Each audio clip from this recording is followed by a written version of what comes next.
Fala pessoal, aqui é o Felipe, escritor cabeludo, e hoje nós vamos sair do terror, vamos entrar no mundo de sci-fi e vamos numa leitura aqui bem pesada, uma leitura sci-fi raiz. Vamos falar de Os Três Estigmas de Palmer Eldritch, do Philip K. Dick.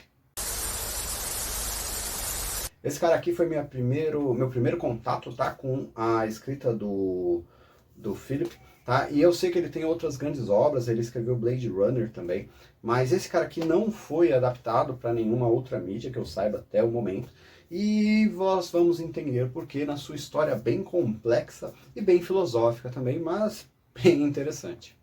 E a nossa história ela é futurista, tá? Aqui a humanidade já conquistou parte do espaço, já tem colônias em luas, em outros planetas, e as pessoas são enviadas para lá e tem uma vida bem miserável de colonos, tá? É uma vida bem difícil de trabalho árduo, sem chance de retornar à Terra, tá? Essa vida também ela é meio que obrigada, tá? Quando você é convocado para ir para uma dessas colônias, é como se você fosse, tipo, exilado do seu planeta, exilado da sua terra, e vai lá viver uma vida de colono. Mas as pessoas têm uma maneira de conseguir fugir um pouquinho dessa realidade dura, que é através de uma droga, a Can-D, tá? E essa droga ela faz com que as pessoas meio que transcendam, tem uma ilusão ali, uma experiência coletiva ali, tá? Uma indução coletiva, onde eles têm suas consciências teletransportadas para um ambiente chamado de Pet Insolente, onde eles acabam vivendo ali a vida de personagens, de literalmente bonequinhos, tá? Que um deles é a Pat, tem outros personagens, e eles conseguem ali viver essa realidade, essa fantasia desse pequeno espaço, desse ambiente. É um espaço ali controlado, onde você tem miniaturas, é literalmente uma casinha de bonecas, então é bem viajadão essa parte, e eles podem até várias mentes ocupar um mesmo corpo, né, dentro desse espaço. É uma coisa realmente bem interessante. E uma das pessoas que trabalha na empresa que desenvolve esse ambiente da Pátria Insolente é um dos nossos protagonistas.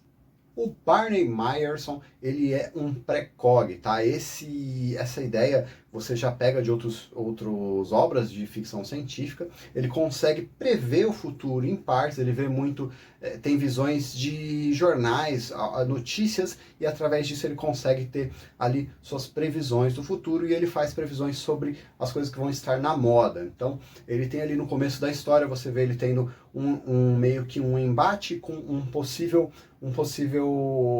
produtor de vasos, tá? Que eles podem comprar para colocar ali no ambiente da Pátria Insolente, só que esse cara que está ali tentando vender os vasos é o marido da ex-mulher dele, e o Barney é uma pessoa nem um pouquinho rancorosa, acaba negando isso, acaba não querendo aceitar vender os vasos da sua ex-mulher. Acontece que a sua colega de trabalho, que por um acaso também é a sua amante, discorda da opinião, tá? Ele tem ali meio que um outro embate com a Ronnie Fulgate, tá? Que é também uma precog como ele, mas acha que esses vasos talvez tenham alguma chance de vingar, alguma chance de realmente conseguir uma venda muito grande dentro do ambiente da Pátria Insolente, e eles acabam ali tendo uma discussão. O que realmente está pegando é que o Barney ele foi convocado para ir para uma das colônias, ele não quer que isso aconteça, ele vai ali pedir ajuda para o seu chefe, que é o Léo Buleiro, tentando ver se ele mexe uns pauzinhos para tirar ele das colônias.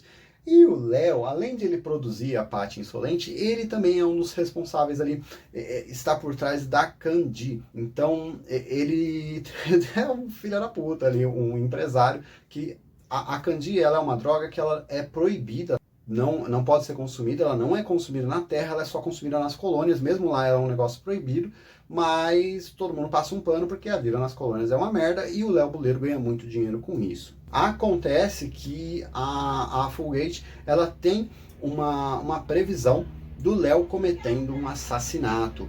E essa pessoa que seria vítima do Léo é um outro empresário, mas na verdade um empresário que ficou muito tempo desaparecido e de repente voltou do espaço profundo, que é o Palmer Eldritch. E o Palmer Eldritch ele está ali também desenvolvendo uma nova droga, né? A Shell Z, que faz ali realmente uma referência à própria Can-D.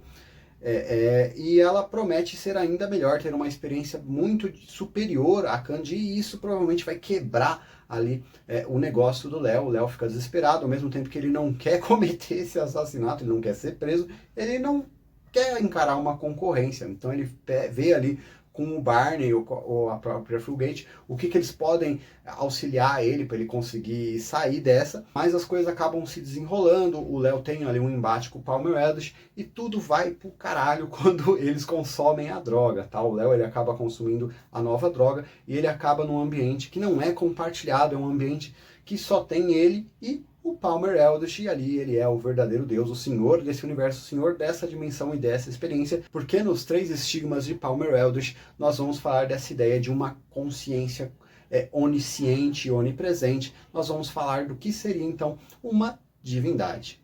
Eu vou ser bem sincero que esse livro ele é um pouquinho complexo, tá? Como eu falei, ele é uma ficção científica bem raiz, ele vai tratar desses assuntos filosóficos, essa é a grande pegada dele. Eu acho até que a história em si fica um pouquinho de lado para a gente entrar nessa filosofia. E quando você vem, quando é introduzida essa droga da Chelsea, a gente não sabe mais o que é real, o que deixa de ser, tá? Nós ficamos nesse enigma. Muitas vezes nós estamos acompanhando ali o personagem e pá, descobrimos que tudo não passava de uma ilusão. E nós ficamos assim, tipo, mano, mas porra, será que ele saiu ou a gente continua? Tem muito disso. O livro, ele é muito bom nessas partes de prender nisso. E você tem esse embate, né, sobre a questão da religião e de uma figura que tivesse essa capacidade de ser onisciente, né, de todas as pessoas que usarem a nova droga, elas estariam meio que conectadas ao Palmer Eldritch, e dessa maneira ele seria então uma espécie de Deus, uma espécie de divindade. Então temos essa discussão de que um ser que tivesse esse tipo de concepção, tivesse esse tipo de capacidade, se não seria então um Deus, né? Que seria uma representação nossa desse arquétipo de Deus que nós temos nas religiões atuais, tá? Então o livro ele vai entrar nesse tipo de discussão e de uma maneira bem interessante, eu acho. Tem alguns embates ali sobre fé, alguns debates, né, bem interessantes, mais pro final do livro ali, quando a parte do Barney, tá?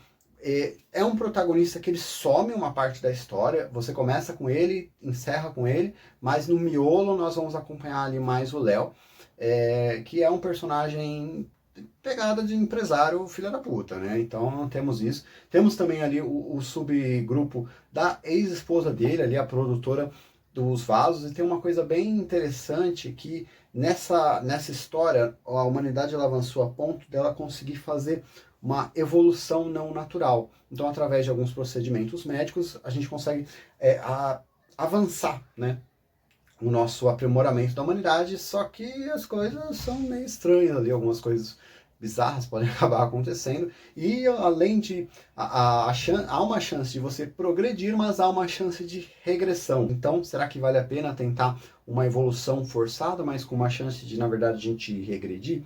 Também vai ter isso nessa história, uma história realmente bem complexa, bem profunda, acho que vale bastante a pena. E por que não foi adaptada? Na minha opinião, essa parte da droga e de você... Primeiro, a primeira droga, onde nós temos ali... nós vimos uma experiência ali dos colonos, nós acompanhamos uma colônia em específico, tá? E como que funciona essas experiências. E, cara, é uma vibe muito estranha. Você pegar ali várias mentes habitando o mesmo corpo e eles não... Ora eles sabem quem eles são, ora eles não sabem, ora eles sabem que estão em conjunto, ora eles não sabem. Então é bem estranho, tá?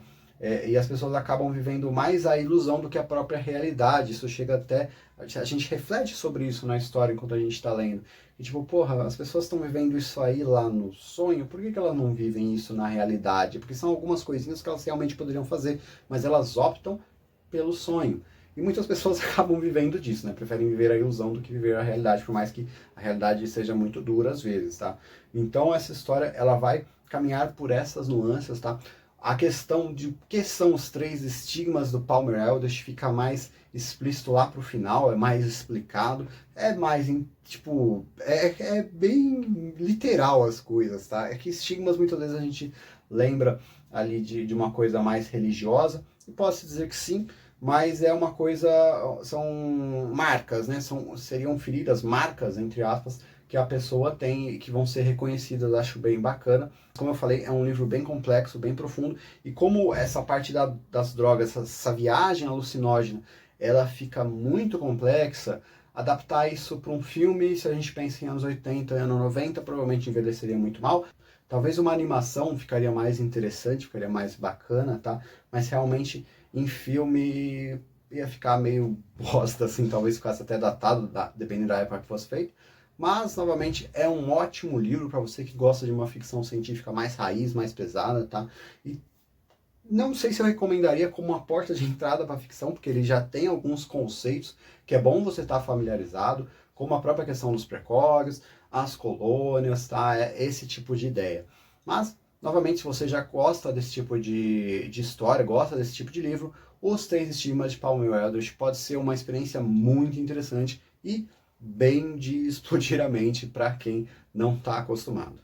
E se é para falar de questões mais filosóficas, eu vou falar de um livro meu que é um pouquinho mais intimista. Eu vou recomendar para vocês o Um Dia Após Outro, tá? Que é a minha história de futuro pós-apocalíptico com zumbis se passando aqui no Brasil, tá? Onde nós vamos acompanhar o nosso personagem tentando sobreviver ali um dia de cada vez, sem ter muita esperança, sem ter muito uma motivação para continuar. E como uma pessoa sobrevive dessa maneira, sem ter realmente esse gás, essa vontade, esse porquê, né? Por que levantar todo dia se o mundo já foi pro saco? Você vai encontrar um pouquinho disso no meu livro, tá bom? E você encontra ele na versão digital lá no site da Amazon que está aqui na descrição. Então é isso, pessoal, saindo um pouquinho de terror, dessa vez saí mesmo, tá? Não fiquei ali num outra história, num outro autor. E viemos com nossa primeira ficção científica aqui do canal. Espero que vocês tenham gostado, então curtem esse vídeo, compartilhem e nos vemos em breve no próximo vídeo.